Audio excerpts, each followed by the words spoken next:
예, 오늘 베드로전서 5장 12절로 14절에 있는 말씀 되겠습니다. 다 같이 한번 인사합니다. 옆 사람을 사시고 앞뒤 사람이 사실 때 오해도 뵈니까 참 좋습니다. 예, 또 한 번 인사합니다. 점심 맛있게 드셨습니까? 예, 그래요. 감사합니다. 먼저 말씀을 드리기 전에 오늘 처음 뵙는 분이 있었으면 소개를 하고 인사를 하고 우리 말씀을 좀 보도록 하겠습니다.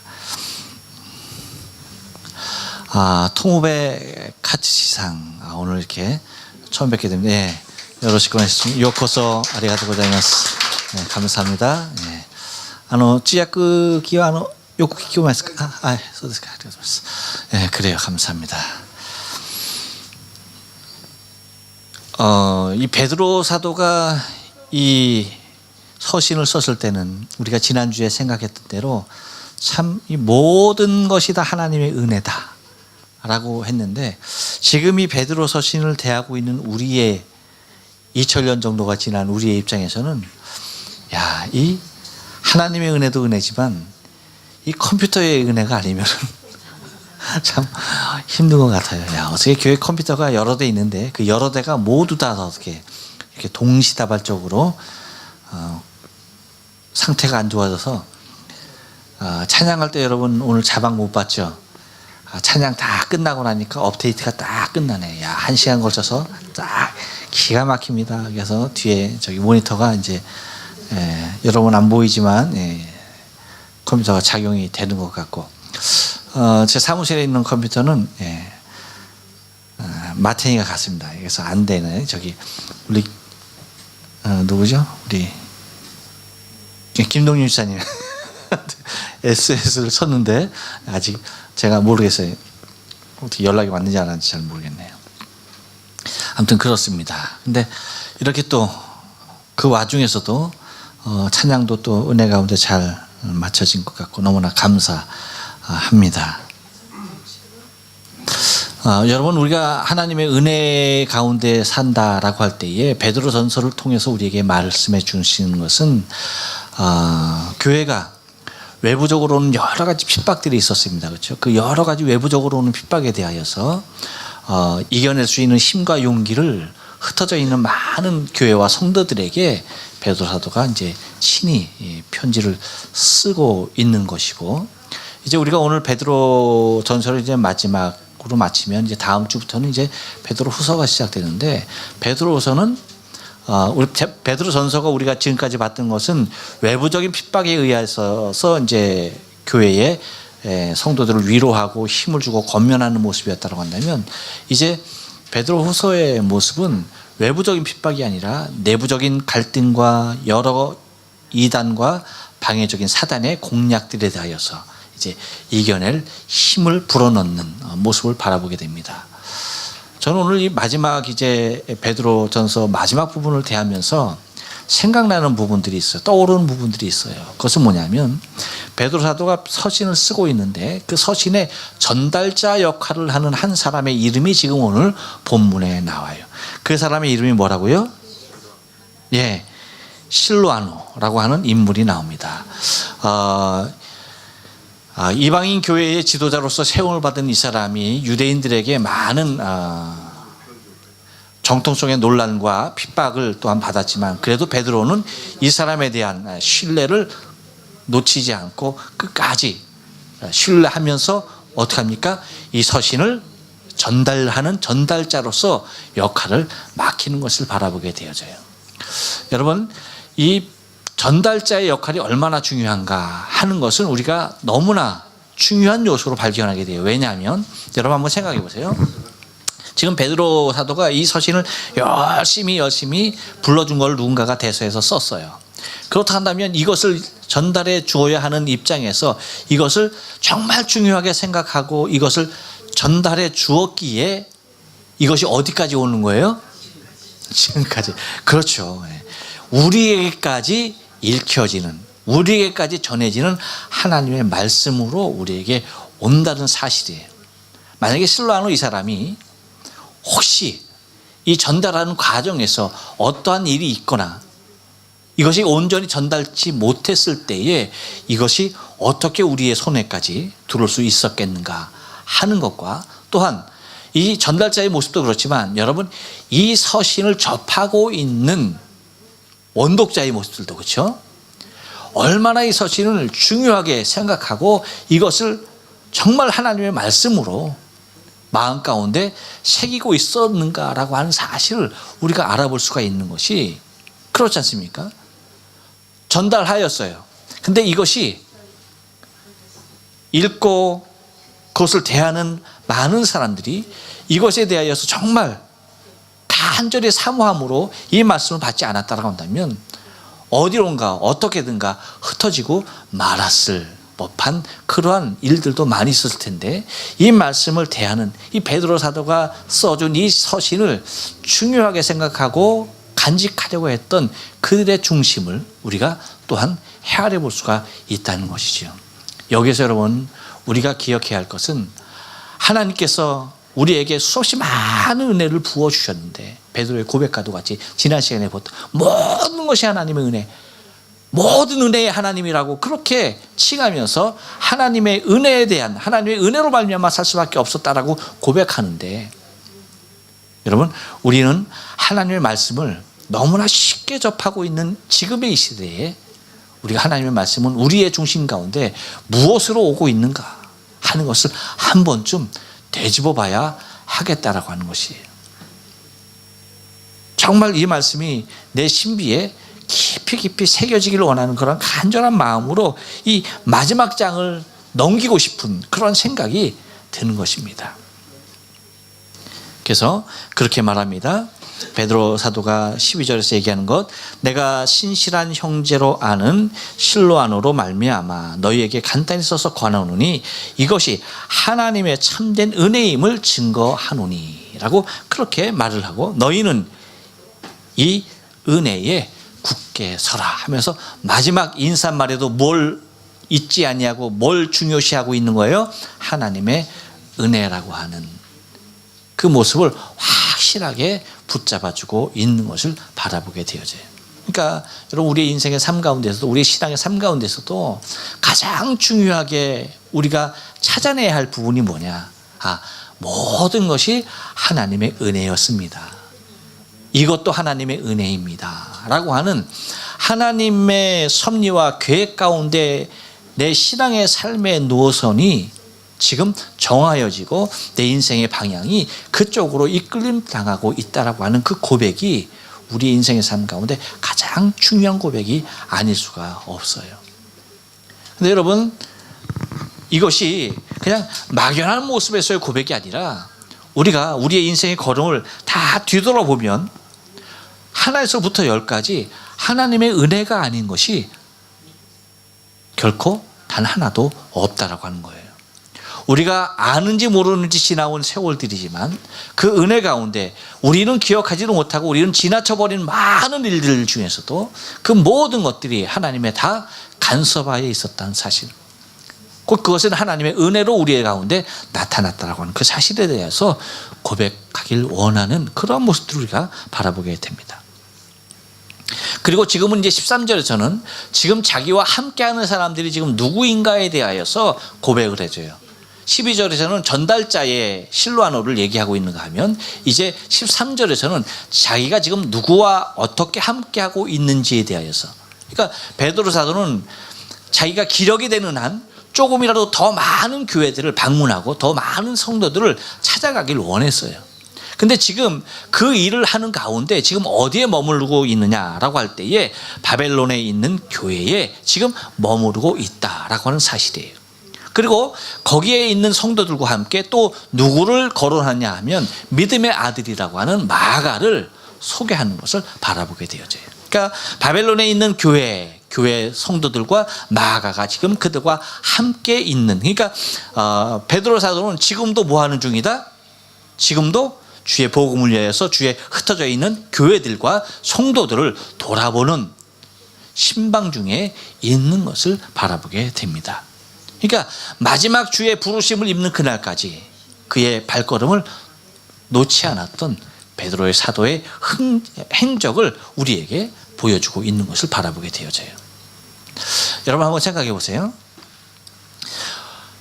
예수님도 십자가에서 죽으셨고 많은 제자들도 순교당하고 정말 예수님의 수제자라고 하는 베드로가 이제 나이가 많아서 거동도 힘든 가운데 있는데 그 베드로 사도를 한 번쯤 더 보기를 원하는 교회와 성도들의 그 간절함이 얼마나 컸었을까 하는 겁니다. 그러니까 베드로가 전해준 이 서신이 그러니까 지금까지 우리의 손에 들려질 수 있었던 것은 그를 만나길 원했던 수없이 많은 사람들이 얼마나 사모함으로 그를 기다리고 있었는가라고 하는 거예요. 이것은 초대교회 성도들의 그 신앙의 갈급함을 우리에게 다시 한번 입증해주고 있는 것을 바라보게 되어져요. 그러니까 세상의 그 무엇으로도 그들의 마음 가운데 참 만족을 줄 수가 없었어요. 그들이 정말로 간절히 바라는 것은 하나님의 은혜였음을 다시 한번 찾아낼 수 있는 굉장히 중요한 하나님의 말씀인 것이죠.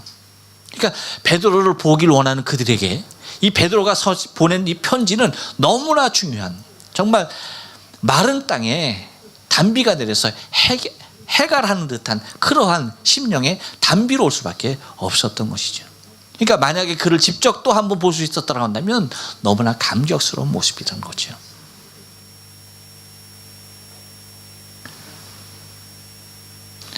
여러분, 저를 매주 보니까 좋죠? 네, 그렇죠. 만약에 여러분 저를 매주가 아니라 1년에 한 번 아니면 2년에 한 번 본다면은 여러분 어떨까요?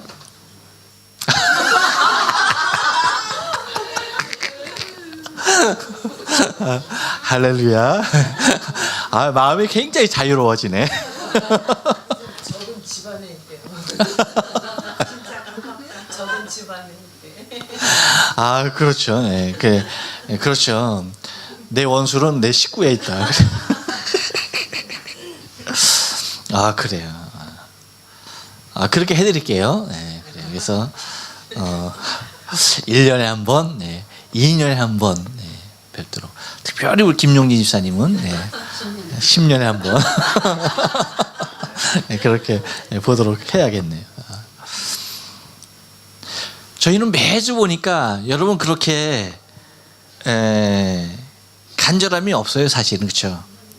매주 보는 사람하고 1년에 한 번 보는 사람하고 사실은 누가 더 반갑겠어요. 그렇죠? 1년에 한 번이죠. 그래서 여러분과 제가 좀 더 다정하게 반갑게 보기를 원하는 그런 마음이 간절합니다. 저는 사실 일주일에 한 번이 아니라 매일 보고 싶은데 여러분은 1년에 한 번 보고 싶군요. 그래요. 매일 보고 싶어요. 권사님 위로가 돼요. 제가 다른 사람이 그랬으면 됐거든요 했을 텐데요. 위로가 전혀 안 된다고 그래서 이 권사님이 말씀하시는 거는 정말 위로가 돼요. 네. 이 권사님은 저기 그 농담의 니은자도 모르시는 분이거든요. 요새 많이 타락했어요? 많이 배웠어요? 다시 돌아왔어요. 동생인 줄 알았어요. 정말로. 동생인 줄 알았어요. 근데 한국 금치를 잘 먹는데요. 네. 그래서 아니 한국 사람인데 한국 금치 잘 먹지. 그러니까 나 안 일본 사람이야. 나는 동생이 있네. 그렇구나. 나는 지금 권사님 무언 얘기 하나 했어. 지금 뭔 얘기를 하나. 한참 생각이네. 한참. 야. 그러니까 지금 통일교상에 관한 얘기네요.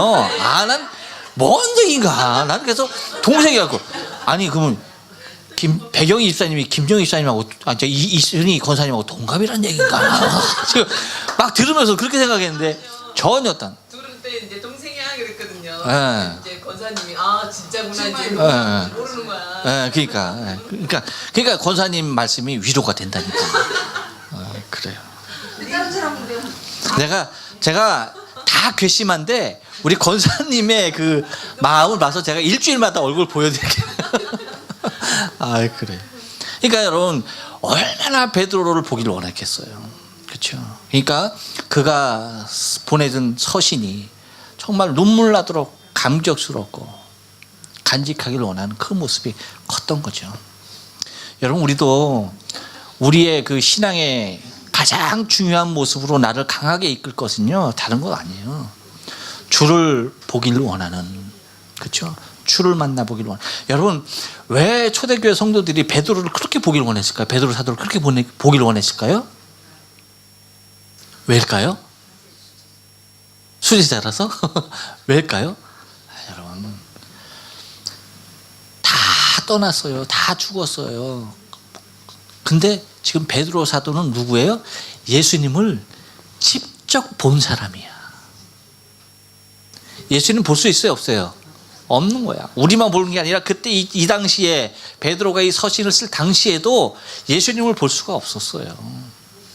그런데 우리가 그렇게 사모하고 내 죄와 허물을 위해서 십자가에서 죽으시면서 나를 구원하신 예수님을 직접 본 사람이니까, 또 예수님이 그렇게 사랑했던 제자이니까 베드로의 얼굴 한번 보고 베드로 손 한번 만져보는 것이 어떻겠어요? 얼마나 간절하겠어. 정말 간절할 거예요. 제가 아버님이 돌아가셨을 때 이제 마지막으로 이제 깨끗이 씻겨드리고 옷 입혀드리잖아요. 근데 그걸 하는 사람이 아이고 얼마나 아버님 얼굴을 갖다 그냥 닦고 면도하고 얼마나 열심히 닦든지, 야, 제가 정말 그 사람 손을 이렇게 붙잡고 싶었어. 그 사람 손으로 내 얼굴 한번 이렇게 쓰다듬고 싶었어. 얼마나 그렇게 열심히 아버님의 그 얼굴을 닦는지. 그 사람 손 꼭 붙잡고 싶은 마음이 간절하더라고. 근데 아버님 화장하고 나서, 그런데 하물며 여러분 어떻겠어요? 예수님을 직접 보고 예수님을 3년 동안 따라다니면서 제자로 살았던, 예수님이 한 모든 것을 다 기억하고 있는 베드로, 그 사람 보고 싶지 않겠어요? 그렇죠. 마찬가지예요. 여러분 우리의 신앙의 삶도, 우리가 우리의 신앙의 삶이 강하게 붙잡힌 바 될 수 있는 길은 뭐예요? 주님을 사모하는 마음이에요. 주를 만나기를 원하는 마음. 그래서 여러분들이 이 부족한 사람을 사랑해주고, 때로는이라고 표현하면 안 되나? 언제나 존경해주고 때로는이라고 뭐 시험 들까봐 언제나 존경해주고, 그쵸? 그쵸? 그 언제나 존경해주고 언제나 사랑해주고 또 뭐가 있나? 그래요? 권사님 진짜? 그래. 언제나 보고 싶어하고, 이야 정말 마음에 확 와닿네. 네. 사랑하고 저거 하고는 내가 이거 막 좀 저거 했는데 보고 싶어한다는 말에 마음이 확 그냥 가네 내가. 그렇죠. 보고 싶어하고, 자, 사랑하고 존경하고 보고 싶고, 또 봐 다른 사람들 말도 못해.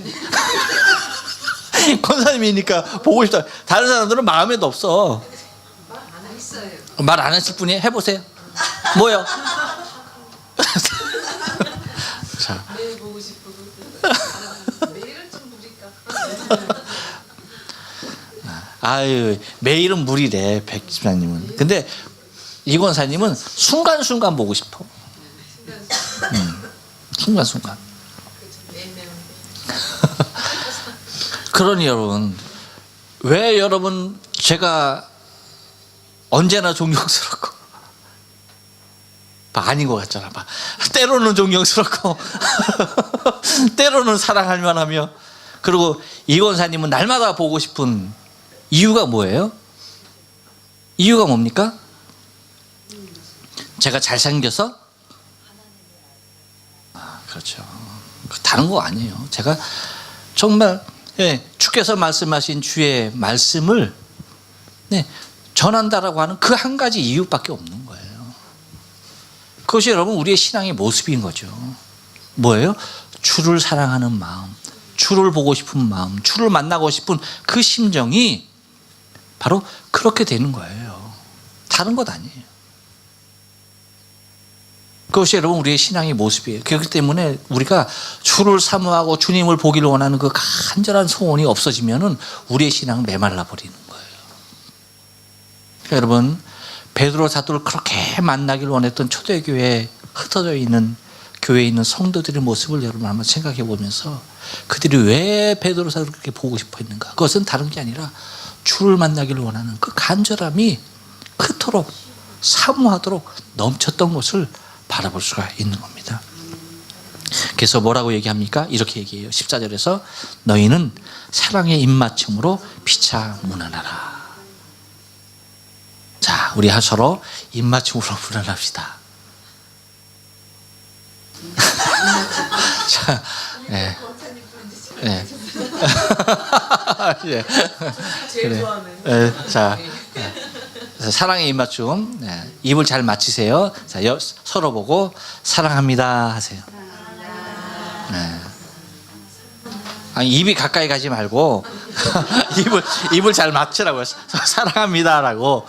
시작. 사랑합니다. 네, 사랑합니다.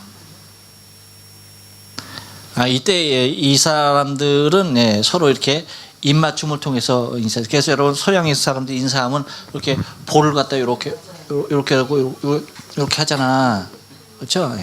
그게 이렇게 갖다가 조금씩 돌아가서 이렇게 얼굴 이렇게 맞추면서 입맞춤. 그러면서 그렇게 말합니다. 그리스도 안에 있는 너희 모든 이에게 평강이 있을지어다라고서 마지막으로 주의 평강을 기도하는 것을 바라보게 되어져요. 그리스도 예수 안에 있는 평강, 그 마음에 우리 안에 우리의 내적으로 주어지는 그 평강이 우리를 다스려야 할 줄로 믿어요. 왜냐하면 외부적으로 수없이 많은 핍박이 오는데 그 핍박 가운데, 그 환난 가운데 얼마나 두렵고 떨리겠어요, 그렇죠? 그 가운데 그들에게 전해줄 수 있는 건 뭐예요? 다른 것이 아니라 그리스도 안에 있는 하나님의 평강이 너희의 중심 가운데 있길 원하는 그 평강을 기도하고 있는 것을 바라보게 되어져요. 여러분, 저와 여러분의 한 주간의 신앙의 삶 가운데서도 주의 평강이 저와 여러분을 굳건히 붙잡고 주의 평강 가운데 평안한 삶, 주의 은혜 가운데 날마다 10년 가운데 기쁨이 넘치는 은혜로운 삶 되어지길 주의 이름으로 축원합니다. 기도하실게요.